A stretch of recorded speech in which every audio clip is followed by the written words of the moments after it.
Welcome to TV9 exclusive. నేను ప్రత్యూష. రాజ్యాధికారం కోసం పోరాటం, బీసీ నినాదం తెరపైకొచ్చిన ప్రతిసారి ఇదే మాట వినిపిస్తూ ఉంటుంది. అసలేంటి రాజ్యాధికారానికి అర్థం? ముఖ్యమంత్రి, ప్రధానమంత్రి స్థాయికి బీసీలు ఎదగాలనా, లేక రాజకీయాల్లో ప్రాతినిధ్యం కోసమా? బీసీలు అడుగుతున్నదేంటి? బీసీ గణనతో జరిగేదేంటి? ఇంతకాలం బీసీ గణన ఎందుకు చేయలేదు? ఇదిలా ఉంటే ఈ రోజుల్లో కూడా కులగణన చేయడం ఏంటనే వాదన వినిపిస్తోంది. ఇంతకీ వారి వర్షన్ ఏంటి? జనాభా లెక్కలు తీయండి కానీ కులాల లెక్కలొద్దు అని ఎందుకు అంటున్నారు? డీటెయిల్గా చూద్దాం ఇవాల్టి మన టీవీ9 ఎక్స్క్లూజివ్ లో. అధికారం ఇస్తే బీసీని ముఖ్యమంత్రిని చేస్తా. తెలంగాణ ఎన్నికలప్పుడు బీజేపీ ఎత్తుకున్న బీసీ నినాదం ఇది. పార్లమెంట్ నియోజకవర్గానికి 2 చొప్పున బీసీలకు 2 ఎమ్మెల్యే టికెట్లు కాంగ్రెస్ ఇచ్చిన హామీ ఇది. బీసీల కోసం స్పెషల్ డిక్లరేషన్లు, బీసీల కోసం సబ్ ప్లాన్లు, బీసీలకు రిజర్వేషన్లు, ఇలా ఎన్నికలు వచ్చిన ప్రతిసారి ఏదో ఒక బీసీ నినాదం వినిపిస్తూనే ఉంటుంది. కేవలం తెలుగు రాష్ట్రాల్లోనే ఇలాంటి స్లోగన్స్ వినిపిస్తాయనుకుంటారు కానీ నిజానికి ఇది దేశమంతా ఉంది. దాదాపు అన్ని రాష్ట్రాల్లో ఈ బీసీ ఫ్యాక్టర్ పనిచేస్తూ ఉంటుంది, వినిపిస్తూ ఉంటుంది. కారణం ఏంటంటే బీసీలని ఓటు బ్యాంక్గా చూడటమే. దేశ జనాభాలో మెజారిటీలు బీసీలే. దాదాపు 52% ఉంటారని అంచనా అని ఎందుకంటున్నామంటే ఇంతమంది బీసీలు ఉన్నారు అని చెప్పే అధికారిక లెక్కలేవి లేవు కాబట్టి. ఫలానా వాళ్ళు అంతమంది ఉన్నారు, ఇంతమంది ఉన్నారని అందాజుగా లెక్కలేసుకుని చెప్పడమే తప్ప పర్టిక్యులర్గా ఇంతమంది బీసీలు ఉన్నారు అని ఎవరూ చెప్పలేరు. కారణం, కొన్ని దశాబ్దాలుగా ఈ బీసీల లెక్కలు బయటకు తీయడం లేదు కాబట్టి. భారత్లో 10 ఏళ్లకు ఒకసారి జనాభా లెక్కలు తీస్తారు. అదే సమయంలో ఎస్సీలు ఎంతమంది, ఎస్టీలు ఎంతమంది అనే జాబితా కూడా సిద్ధం చేస్తారు. కానీ బీసీలకు సంబంధించిన లెక్కలు మాత్రం తీయరు. ఎందుకలా అంటే అదంతే, చాలా కారణాలు చెప్తుంటారు. జనాభా లెక్కలప్పుడు బీసీ అనే కేటగిరీ చేరిస్తే చాలు దేశంలో బీసీలు ఎంతమంది అనే లెక్క ఇట్టే వచ్చేస్తుంది. అదేం అసాధ్యమైన విషయం కాదు, ఖర్చుతో కూడుకున్నది కూడా కాదు. అయినా సరే బీసీల లెక్కలు మాత్రం తీయడం లేదు. ఒకవేళ తీసినా ఎంతమంది అనే విషయం మాత్రం బయటపెట్టరు. స్వాతంత్రం రాకముందే కులాల వారీగా జనాభా లెక్కలు తీశారు. 1931లో ఒకసారి, 1941లో మరొకసారి ఈ లెక్కలు తీశారు. అసలు ఈ దేశంలో ఉన్న కులాలు ఎన్ని, ఏ కులంలో ఎంతమంది ఉన్నారు అన్న డేటా మొత్తం తీశారు. కానీ వాటిని ప్రచురించలేదు. ఇక స్వాతంత్రం వచ్చిన తర్వాత 1951లో మొదటిసారి జనగణన చేపట్టారు. అందులో కూడా షెడ్యూల్డ్ కులాల వాళ్ళు ఎంతమంది, షెడ్యూల్డ్ తెగల వాళ్ళు ఎంతమంది అనే డేటా తీసి బయటకు చెప్తున్నారు తప్పితే ఓబీసీలు ఎంతమంది అనే వివరాలు మాత్రం చెప్పడం లేదు. 1951 నుంచి 2011 వరకు ఇదే పరిస్థితి. నిజానికి భారతదేశంలో జనగణన మొదలైంది 1931లో కాదు, 1872 నుంచే ఈ ఆనవాయితీ మొదలుపెట్టారు. అదే సమయంలో జనాభా లెక్కలతో పాటు కులాలు, వారి ఆర్థిక పరిస్థితులు, సామాజిక పరిస్థితుల వివరాలు కూడా సేకరించారు. కానీ 1931 నుంచి పరిస్థితి మారింది. జనాభా లెక్కల సేకరణలో ఎస్సీ, ఎస్టీల వివరాలు మినహా మిగిలిన కులాలు, వెనుకబడ్డ వర్గాల లెక్కలు తీయడం లేదు. మరి దేశ జనాభాలో 52% బీసీలు ఉన్నారన్న లెక్కలు ఎక్కడవంటే 1931 నాటి జనాభా లెక్కల ఆధారంగా దేశంలో 52% బీసీలు ఉన్నారని మండల్ కమిషన్ చెప్పింది. అలా 52% ఉన్నారని చెప్పడమే తప్ప ఇండియాలో ఓబీసీలు ఎంత శాతం ఉన్నారనే దానికి ఖచ్చితమైన ఆధారాలు లేవని చెప్తుంటారు నిపుణులు. మరి ప్రస్తుతం బీసీలకు అమలు చేస్తున్న రిజర్వేషన్లు ఏ లెక్కన చేస్తున్నారు? ప్రభుత్వ ఉద్యోగాల్లో బీసీల కోసం 27% రిజర్వేషన్లు ఏ ప్రాతిపదికనిచ్చారు? స్వాతంత్రానికి పూర్వం నుంచి దేశంలోని దళితులు, ఆదివాసీలకు అన్యాయం జరిగిందన్న ఉద్దేశంతో ఎస్టీలు, ఎస్సీలకు ప్రభుత్వ ఉద్యోగాలతో పాటు విద్యా సంస్థల్లో ప్రవేశాలు, ఎన్నికల్లో రిజర్వేషన్లు కల్పించారు. కానీ ఓబీసీలకు మాత్రం అప్పటికింకా రిజర్వేషన్లు కల్పించలేదు. రాజ్యాంగంలో ఈ ఓబీసీలను ఇతర వెనుకబడిన తరగతులు అని చెప్తూ వచ్చారే తప్ప అసలు వాళ్ళు ఎవరు, ఓబీసీలుగా ఎవరిని పరిగణించాలి అనే దానిపై సరైన డెఫినేషన్ ఇవ్వలేదు. దీంతో 1979లో ఓబీసీలను గుర్తించడానికి ఒక కమిషన్ ఏర్పాటు చేశారు. ఆ కమిషన్ కు నేతృత్వం వహించింది బిందేశ్వరి ప్రసాద్. ఆయన ఇంటి పేరు మండల్, అందుకే దానికి మండల్ కమిషన్ అనే పేరొచ్చింది. ఆ కమిషన్ రిపోర్ట్ ఇచ్చినప్పటికీ ఎవ్వరూ దాన్ని పట్టించుకోలేదు. 1992లో నాటి వీపీ సింగ్ నేతృత్వంలోని నేషనల్ ఫ్రంట్ ప్రభుత్వం ఓబీసీలకు 27% రిజర్వేషన్లు ఇవ్వాలని మండల్ కమిషన్ సిఫార్సు చేసిన విషయాన్ని గుర్తించి అప్పటి నుంచి అమలు చేయడం మొదలుపెట్టింది. సో అలా ఓబీసీలకు రిజర్వేషన్లు వచ్చాయి. కానీ 27% రిజర్వేషన్లతోనే సరిపెట్టుకోవాలి అనుకోవడం లేదు బీసీలు. కాంగ్రెస్ కూడా అదే మాట అంటోంది.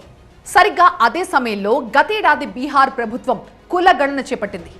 ఆ సర్వేలో బీహార్లో 63% బీసీలు ఉన్నారని తేలింది. దీన్నే ఒక బెంచ్ మార్క్ గా తీసుకున్న కాంగ్రెస్ అగ్రనేత రాహుల్ గాంధీ ఈ దేశ జనాభాలో 84% మంది ఓబీసీలు, ఎస్సీలు, ఎస్టీలు ఉన్నారన్నారు. అందుకే జాతీయ స్థాయిలో కులగణనకు డిమాండ్ చేస్తూ వస్తున్నారు. కులగణన చేస్తే ఏ సామాజిక వర్గంలో ఎంతమంది ఉన్నారనే లెక్కలు కూడా తెలుస్తాయంటున్నారు.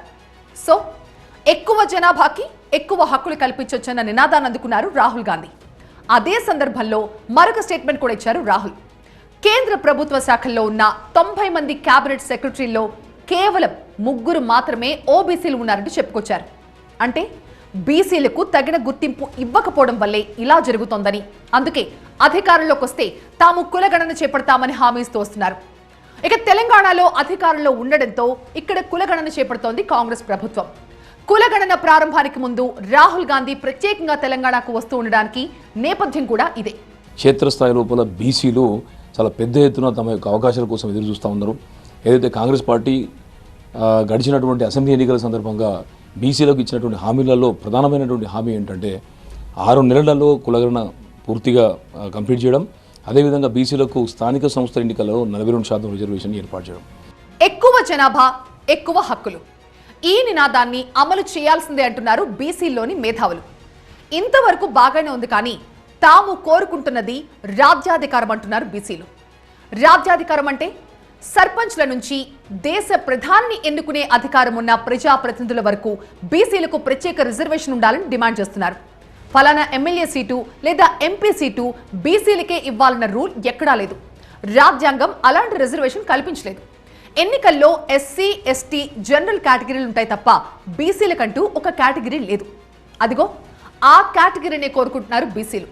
వార్డు మెంబర్లు, సర్పంచ్లు, ఎంపీటీసీలు, జెడ్పీటీసీలు, కౌన్సిలర్లు, కార్పొరేటర్ల ఎన్నికల్లో ఈ బీసీ రిజర్వేషన్లు ఉండాలని వీళ్ళు డిమాండ్ చేస్తున్నారు.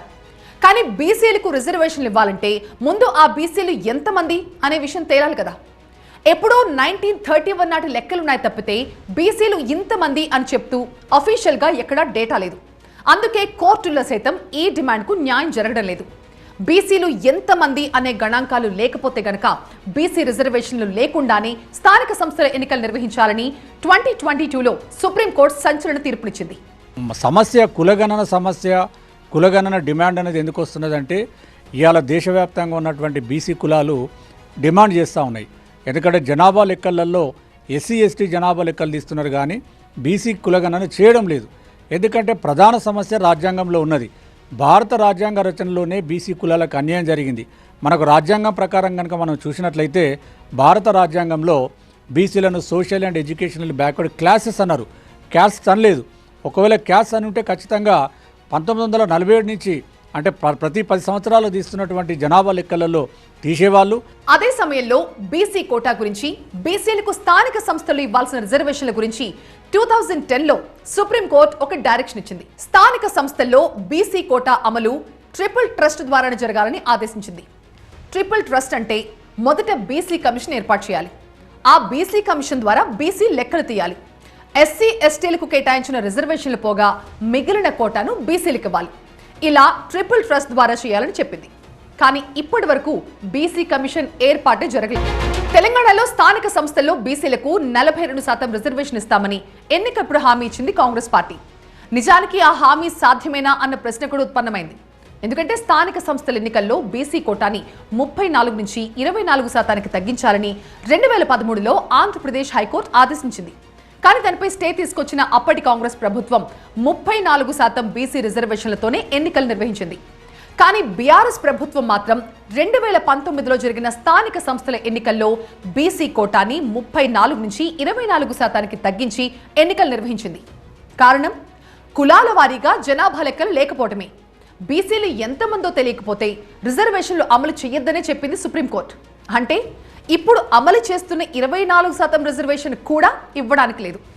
ఎన్నికల ప్రకటనని గనక ఎవరైనా కోర్టులో సవాల్ చేస్తే బీసీ గణాంకాలు శాస్త్రీయబద్ధంగా లెక్కించలేదు కాబట్టి బీసీ రిజర్వేషన్లు లేకుండానే ఎన్నికలు నిర్వహించుకోవాలని హైకోర్టు ప్రభుత్వాన్ని ఆదేశించే ప్రమాదం ఉంది. ఒకవేళ కులాల వారీగా లెక్కలుంటే మాత్రం బీసీలకు స్థానిక సంస్థల్లో 34% రిజర్వేషన్లు నిరభ్యంతరంగా ఇవ్వచ్చు. 34% కాదు, 42% వరకు ఇవ్వచ్చనేది కాంగ్రెస్ చెప్తున్న మాట. అందుకే కులగణన చేపడుతోంది తెలంగాణ ప్రభుత్వం. ఇదే కులగణనను దేశవ్యాప్తంగా తీసుకొచ్చి బీసీలకు చట్టసభల్లో రిజర్వేషన్ కల్పిస్తామని చెప్తోంది కాంగ్రెస్. తప్పకుండా వాళ్ళకు చట్టసభల్లో కూడా ప్రాధాన్యత ఉండాలి.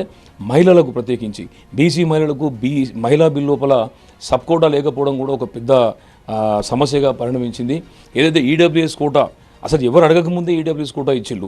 మరి బీసీలు ఇన్ని సంవత్సరాల నుంచి వెళ్ళి అనేక పోరాటాలు చేస్తూ ఉన్నా కూడా వాళ్ళ జనాభా నిష్పత్తి ప్రకారం వాళ్ళకి అవకాశాలు ఇవ్వకపోవడం అనేది నిజంగా వాళ్ళని రాజకీయంగా అణగదొక్కినట్టు అయ్యింది. మరి ఇప్పుడు జరగబోయేటటువంటి కులగణన ద్వారా మా జనాభా శాతం తెలుసుకోవడంతో పాటు అవకాశాలను కూడా ఇనుమడింపజేసుకునేటువంటి విధంగా అవకాశాలు ఉన్నాయి. కాబట్టి కులగణను బీసీలు చాలా పెద్ద ఎత్తున దాన్ని ఆమోదిస్తున్నారు, దాన్ని సంతోషం వ్యక్తం చేస్తున్నారు. అయితే కులగణనను బీజేపీ వ్యతిరేకిస్తుందనే వాదన వినిపిస్తోంది. నిజానికి ఒకప్పుడు బీజేపీ కూడా కులగణన చేయాలని చెప్పింది.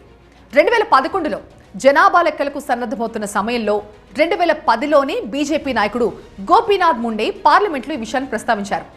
జనాభా లెక్కలతో పాటుగా ఓబీసీలను లెక్కించకపోతే వారికి సామాజిక న్యాయం అందించడానికి మరో 10 ఏళ్లు పడుతుందని చెప్పారు.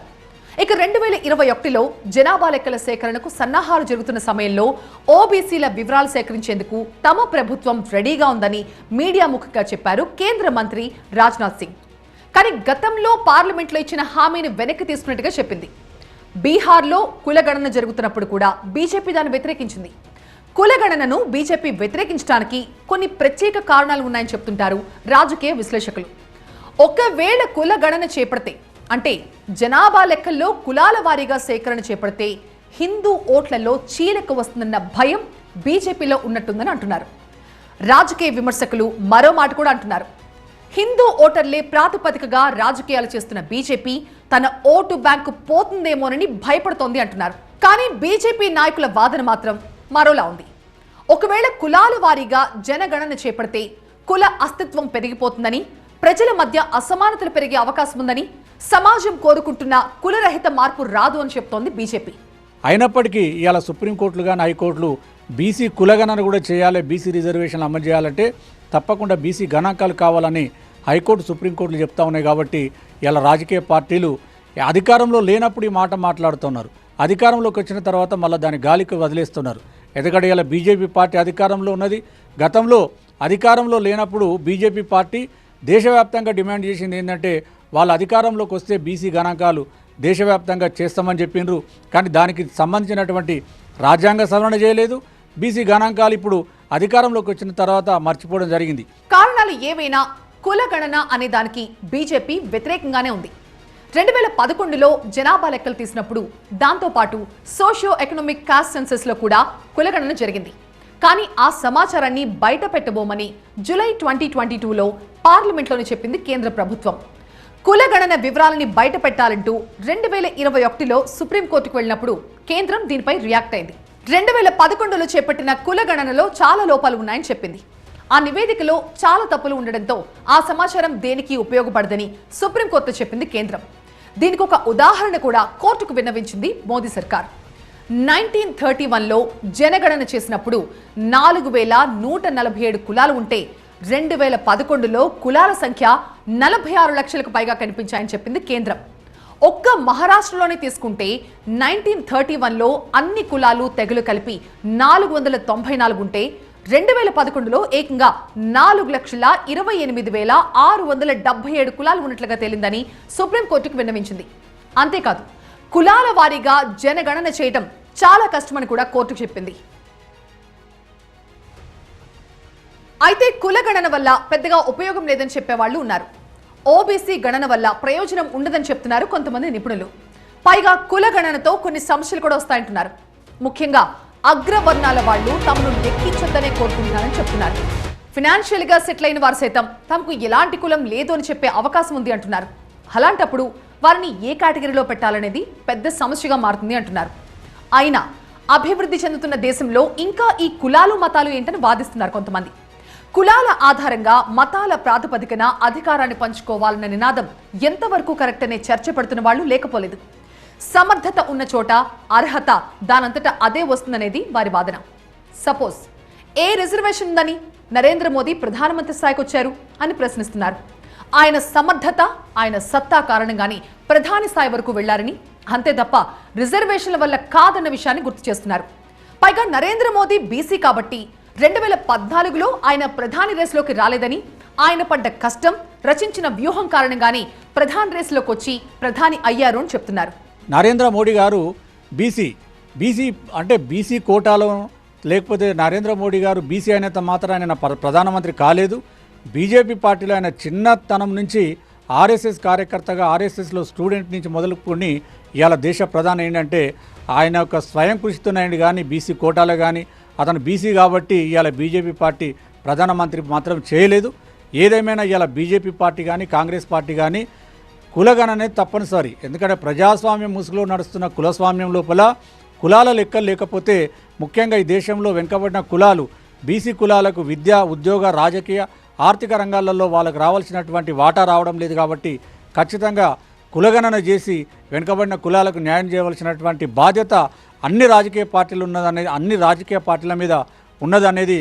ఎవరి వాదన ఎలా ఉన్నా ఓటు బ్యాంకు రాజకీయాల్లో మాత్రం బీసీలు ఎప్పుడూ పావులుగానే కనిపిస్తున్నారు. ఎలాగోలాగా ఫైట్ చేసి స్థానిక సంస్థల ఎన్నికల్లో బీసీలకు రిజర్వేషన్లు కల్పించవచ్చు.